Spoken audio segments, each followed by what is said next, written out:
Uma peça plástica moldada por injeção e oca, como essa que você está vendo aqui. Será que isso é possível? E para que serve? Fica comigo até o final desse vídeo para descobrir.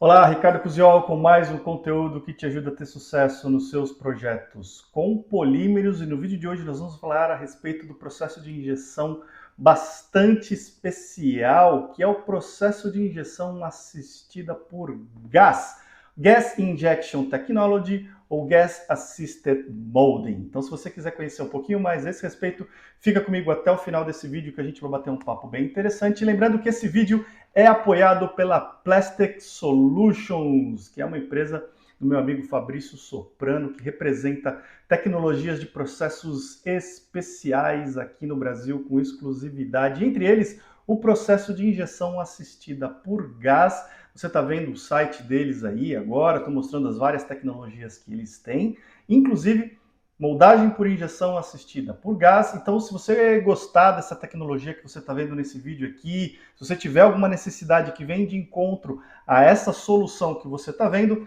entre em contato com ele, com o Fabrício da Plastic Solutions. Os contatos estão aqui na descrição desse vídeo e no PDF que você vai poder baixar, que também está disponível aqui na descrição desse vídeo. Legal? Mais alguns recados muito importantes. Se você chegou aqui no meu canal por causa desse vídeo, não é inscrito, não é inscrita, já aproveita, clica no botãozinho que está aqui embaixo, ativa o sininho e garante que você vai ser notificada sempre que um novo vídeo de conteúdo sair.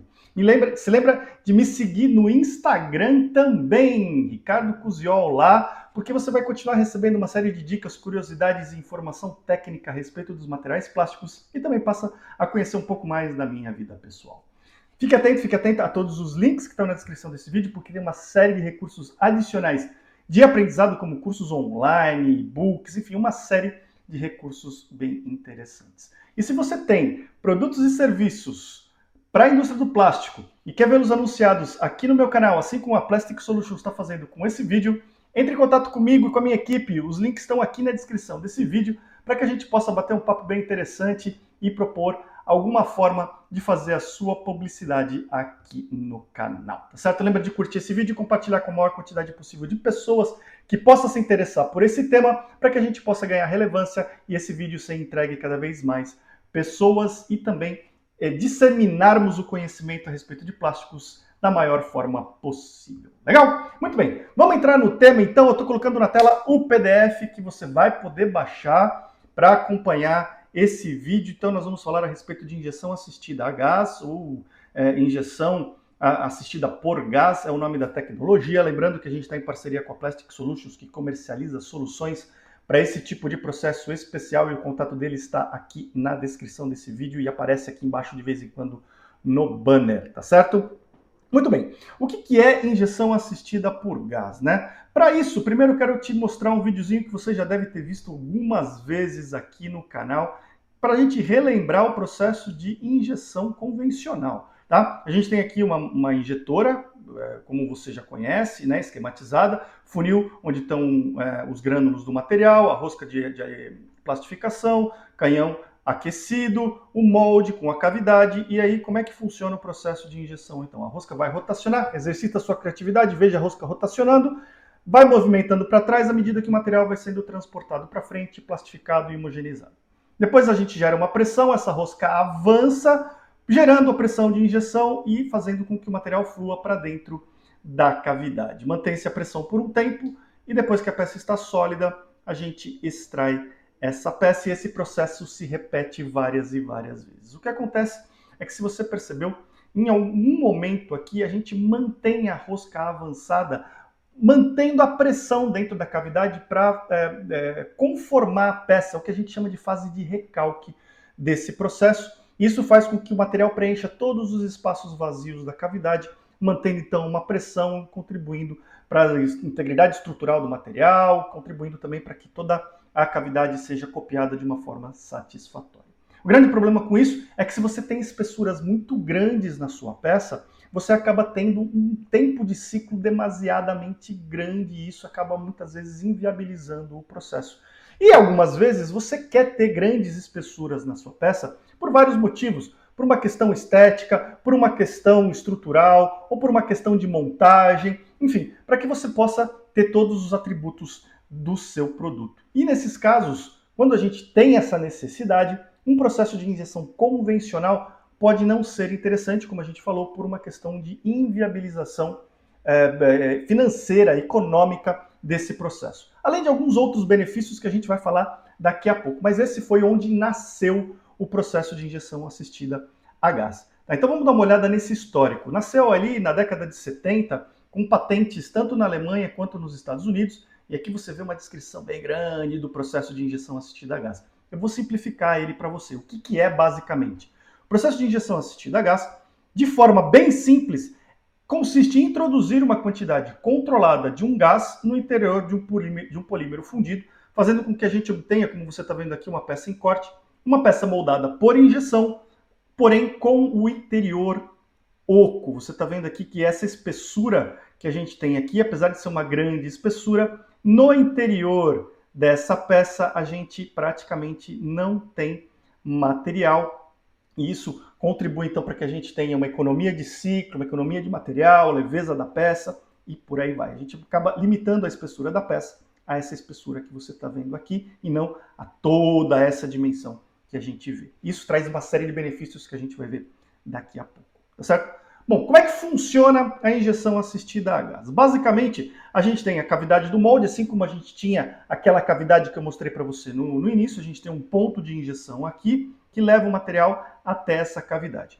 E existem algumas variações desse processo, mas um bastante comum é esse, em que a gente injeta uma certa quantidade de material no molde, uma quantidade que não é suficiente no primeiro momento para preencher toda a cavidade. E a gente vai completar o preenchimento desse molde através da injeção de um gás. Você vê que aqui embaixo a gente tem uma agulha de injeção posicionada na cavidade. Essa é uma forma da gente fazer essa injeção de gás. E por aqui, esse gás vai ser introduzido na cavidade e vai, com a sua pressão, empurrar o material para terminar o preenchimento da cavidade, como você está vendo aqui. E aí a gente vai ter, então, a peça totalmente preenchida e esse gás fazendo, às vezes, de moldar a parte interna da cavidade. E, melhor de tudo, a gente agora tem esse próprio gás fazendo, exercendo a pressão de recalque que a gente precisava fazer, segurando a rosca avançada durante o processo de injeção convencional. Então, agora o recalque ele é dado em grande parte, ou na sua maior parte, pela própria pressão do gás que se forma no interior da cavidade. E, basicamente, o processo de injeção assistida a gás funciona dessa forma. A gente vai injetar um gás na cavidade e ele vai primeiro terminar o preenchimento da peça, mantendo o interior da peça oco, uma vez que o gás procura fluir pelo caminho de menor pressão, de menor resistência, ele vai fluir sempre pelo interior dessa cavidade e a gente vai ter então uma peça oca com espessuras de parede mais diminuídas, com peso mais controlado. Isso vai permitir que a gente tenha peças robustas, pelo menos aparentemente robustas do ponto de vista de dimensão, e a gente consegue então alguns benefícios bem interessantes. O gás utilizado no processo, ou o gás mais utilizado é o gás nitrogênio, tá? Isso porque é um gás inerte, então ele não vai reagir quimicamente com o material, não vai ter nenhum tipo de problema de degradação com o material, nem com o molde, não vai causar nenhum dano de corrosão ao molde. É um gás abundante, a gente tem mais nitrogênio na nossa atmosfera do que o oxigênio propriamente dito. Tá? Então ele pode ser obtido na atmosfera através de geradores de nitrogênio que são instalados na fábrica, como parte dos equipamentos de moldagem por injeção assistida a gás, se pode utilizar os geradores de nitrogênio, que retiram esse gás da atmosfera, ou você pode utilizar cilindros de gás nitrogênio que você adquire de um fornecedor de gases, tá? Então ele é relativamente fácil de gerar ou relativamente fácil de obter, caso você opte por uma ou outra opção, tá? E é um gás que tem um bom custo-benefício. Como ele é fácil de obter, como ele é bastante abundante, ele tem um custo-benefício bem interessante. O que acontece no processo de injeção assistida por gás é que o ciclo de moldagem ele tem uma certa diferença, Então a gente está vendo aqui o fechamento do molde, vai avançar a unidade de injeção. Vou injetar a resina naquele esquema que a gente comentou, né, onde a gente preenche uma parte da cavidade, embora existam algumas variações onde você possa injetar toda a cavidade e depois, à medida que você injetar na cavidade, ter um extravasamento de material, mas são tecnologias, variações de tecnologias da injeção a gás. Então você espera um certo tempinho para que a resina se acomode ali e então procede à injeção de gás. Mantém a pressão do gás, agora a pressão do gás é que é mantida para fazer a conformação da peça, atuar como recalque. E aí depois tem então um alívio da pressão do gás, isso é muito importante. Se você abrir um molde com a pressão de gás ainda elevada, você pode correr o risco de ter uma saída violenta desse gás e danificar a sua peça, além de prováveis riscos de segurança. E aí você tem o recuo da unidade de injeção, refrigeração, abertura do molde e retorna o ciclo ao normal. Certo? Então, esse aqui é um resumo de como fica o ciclo de moldagem de injeção quando a gente usa essa tecnologia de injeção assistida por gás. Tá? Quais que são os benefícios da moldagem por injeção quando ela é assistida por gás? Né? A gente está vendo uma peça aqui que é bem interessante e resume isso daí. A gente talvez não precise nem utilizar gás na peça toda, como a gente viu no exemplo. A gente pode usar o gás em seções específicas da peça, contribuindo, de novo, com o design da peça e com o controle de peso dessa peça. Então, a maior liberdade de design do produto, você consegue trabalhar com regiões um pouco mais robustas, regiões um pouco mais delgadas, trabalhando aí para ter um design que atenda às suas necessidades. Você pode reduzir a força de fechamento, uma vez que a pressão de injeção, a pressão atuante dentro da cavidade vai ser menor e com isso você consegue utilizar o mesmo produto em uma máquina até menor por conta da diminuição da força de fechamento. Vai diminuir o nível de tensão no produto porque as pressões atuando dentro da cavidade vão ser menores também. Redução do tempo de ciclo, uma vez que você consegue mais velocidade de resfriamento da peça, menores tempos de recalque e de resfriamento. Economia de material, principalmente em peças espessas, a gente não vai precisar usar tanto material para preencher aquelas seções mais espessas, e sim o material, o gás que vai fazer esse preenchimento. Vai melhorar a qualidade da peça com eliminação de defeitos como rechupes, empenamento, estabilidade dimensional, uma vez que a gente tem seções como essa daqui, que tem o gás internamente apenas aqui na região da nervura, a gente consegue eliminar o rechupe que poderia vir da interseção dessas paredes. E essas paredes que são formadas pela injeção do gás aqui acabam atuando como nervuras que contribuem para a estabilidade e resistência estrutural da peça, minimizando aí as questões de empenamento. E também um ferramental mais simples, com eliminação de nervuras, machos, moldes, alumínio e por aí vai. Tá? Então tem uma série de benefícios com a moldagem por injeção a gás. Bom, o fornecimento do gás. Aqui tem um esquema de como funciona uma planta, né? Uma planta de injeção que trabalha com gás. A gente tem primeiro aqui o fornecimento de gás, que pode ser em garrafas, em tanques ou no próprio gerador de nitrogênio, são várias opções disponíveis. A gente vai ter uma seção de armazenamento e compressão desse gás, vai distribuir esse gás para várias linhas de injeção que vão utilizar esse gás na moldagem por injeção. Vamos ter os painéis de controle, que eu vou mostrar daqui a pouco para você como funciona, e a linha de injeção de gás, que é composta aí pelas válvulas, agulhas e o próprio bico da máquina, tá certo? Então, basicamente, esse é o layout e todos esses equipamentos aqui, toda essa interligação, tudo como funciona isso, além de detalhes de design de molde, funcionamento do processo e o ajuste de todas essas variáveis, pode ser fornecido para você pela Plastic Solutions, que apoia esse vídeo. E lembrando que eles são fornecedores de todo esse sistema que você está vendo aqui, controladores, geradores, armazenamento, interface com a máquina, enfim, tudo isso é fornecido pela Plastic Solutions e o contato deles você encontra aqui na descrição desse vídeo, tá?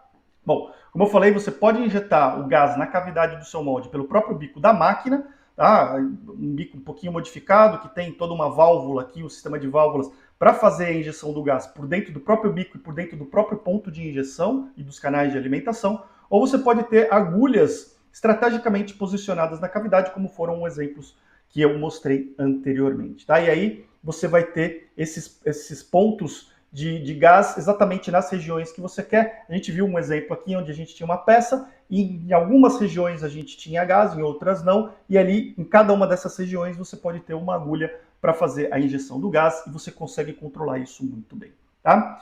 Existem algumas tecnologias, como por exemplo de volume predominante, que é mais interessante para peças espessas, como essa que você está vendo aqui, e basicamente atuam em quase toda a extensão da peça, melhorando o empenamento, melhorando o consumo de material, melhorando o acabamento superficial e eliminando rechupes. Ou a gente pode ter a superfície predominante, que são normalmente peças mais extensas em área superficial e onde a gente quer inserir o gás em pontos estratégicos, muito comum aqui nos frames para televisores. Tá? Então as peças, num todo, possuem paredes finas, mas em algumas regiões que existiria um acúmulo de massa, a gente coloca o gás para favorecer tempo de ciclo, otimizar o peso da peça, dá uma liberdade de design, exatamente por poder trabalhar com essas regiões um pouco mais espessas. E aqui a gente vai ter um favorecimento para moldes complexos também, que pode ajudar aí a eliminar algumas regiões do molde e favorecer o design tanto da peça quanto do molde, tá certo? Antes de trazer alguns exemplos de aplicação, eu quero mostrar algumas imagens de processos reais aonde a injeção assistida por gás está acontecendo. Então vou trazer para você algumas telas do controlador e algumas imagens do processo funcionando. Dá uma olhadinha aí. O que eu trago para você aqui é do controlador. Esse aqui é um controlador típico que vai permitir o controle de processo, a pressão do gás, que hora que ele vai entrar, a distribuição desse gás. Eu vou mostrar algumas telas dele em funcionamento para você ter uma noção de como isso funciona. Uma tela do controlador em funcionamento com os tempos e pressão de gás a serem aplicados e de V1 a V4, que são os circuitos de gás a serem aplicados nas várias regiões da peça. E aqui mais algum detalhe, a tela touch, né, que permite aí que você insira todos os dados de tempo e pressão para cada um dos circuitos, V1 até V4, que são os circuitos de gás para serem aplicados em cada região da peça ou em cada cavidade do seu molde. Temos um molde transparente que permite que você veja a injeção do material até próximo de completar a peça e o gás entrando para preencher e você vê também o canal que se forma. Agora sim, que você viu como o processo funciona, entendeu toda a mecânica desse processo, eu quero trazer alguns exemplos de aplicação da moldagem por injeção assistida a gás. Então aqui eu tenho uma maçaneta que você viu lá no começo desse vídeo, uma aplicação típica da área automotiva, né? Aqui é uma alça de segurança e você vê que ela é uma peça bastante robusta, bastante espessa, porém internamente ela é assistida por gás, então na verdade a espessura real da peça se limita a essa espessura que a gente está vendo aqui, com o gás preenchendo a parte interna, economizando material, economizando em peso da peça e mantendo a estética livre de rechupes e economizando o ciclo de moldagem. Um outro exemplo são pedais automotivos também, que possuem uma área bastante robusta, de bastante massa aqui internamente, e aqui a gente tem inclusive um material de engenharia, né, nylon com fibras de vidro, que são utilizados para fabricar esse tipo de composto, e você vê então que praticamente não há limitação em termos de materiais que podem ser utilizados, em termos de peças que realmente necessitem de performance mecânica como essa que você está vendo aqui. Tá? Uma outra peça bem interessante é uma peça já antiga, hoje em dia ela nem está tanto mais em uso, mas que mostra a grande capacidade desse processo. Uma peça bastante longa, né? Esse puxador aqui ele pode chegar a ter cerca de 700 milímetros de comprimento. E note o nível de acabamento superficial extremamente brilhante com esse material, mesmo reforçado com fibra de vidro e com a injeção a gás, como você pode ver no interior aqui, a gente consegue um nível de acabamento muito interessante com esse material. E finalmente, mais um exemplo aqui da área automotiva, uma outra maçaneta, a alça de segurança também veicular, que pode ser injetada a gás, tá certo? Bom, eu espero que você tenha gostado desse conteúdo, que ele tenha te ajudado a resolver algum problema, que ele tenha te ajudado a desenrolar algum projeto. Eu fico muito curioso para conhecer a sua história e como esse vídeo te ajudou. Então me manda uma mensagem, manda um e-mail ou deixa um comentário aqui no vídeo contando para mim como esse vídeo te ajudou no seu dia a dia. Me fala também a respeito de outros assuntos que sejam do seu interesse para eu preparar vídeos e artigos como esse que te ajudem no seu dia a dia. Lembra de curtir esse vídeo, compartilhar com a maior quantidade possível de pessoas que possam se interessar por esse tema. Se você gostou desses processos, desses equipamentos e tem alguma necessidade de injeção a gás ou de outros processos especiais, entre em contato com o pessoal da Plastic Solutions, meu amigo Fabrício. O contato dele está aqui na descrição desse vídeo. Eu te vejo no próximo. Um grande abraço e até lá.